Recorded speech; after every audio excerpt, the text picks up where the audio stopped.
আলুগুলো আগে ভেজে নেব। আলুতে নুন দিয়ে দিলাম, হলুদ দিয়ে দিলাম।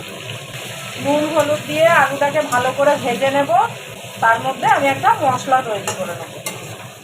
1 চামচ জিরে, 4 মগজ, কাজু, কাঁচা লঙ্কা, শুকনো লঙ্কা, আদা আর একটা টমেটো, এর একটা পেস্ট তৈরি করে নেব। আলুটা ভাজা হয়ে গেছে, এবার এটা তুলে নিচ্ছি। তেলের মধ্যে তেজপাতা, শুকনো লঙ্কা, জিরে আর গোটা গরম মশলা ফোড়ন দিলাম। পেস্ট করা মশলাটা দিয়ে দিলাম। মশলাটা একটু কষে নেব। সামান্য জল দিয়ে দিলাম। নুন দিলাম, হলুদ, কাশ্মীরি লঙ্কার গুঁড়ো, 2টো বাতাসা। ভালো করে মশলাটাকে কষে নেব। মশলা দিয়ে তেল ছেড়ে দিয়েছে, এবার ভেজে রাখা আলুটা এতে দিয়ে দিলাম। আলুটাকে একটু কষে নেব ভালো করে। কষা হয়ে গেছে, এবার এর মধ্যে জল দিয়ে দেবো।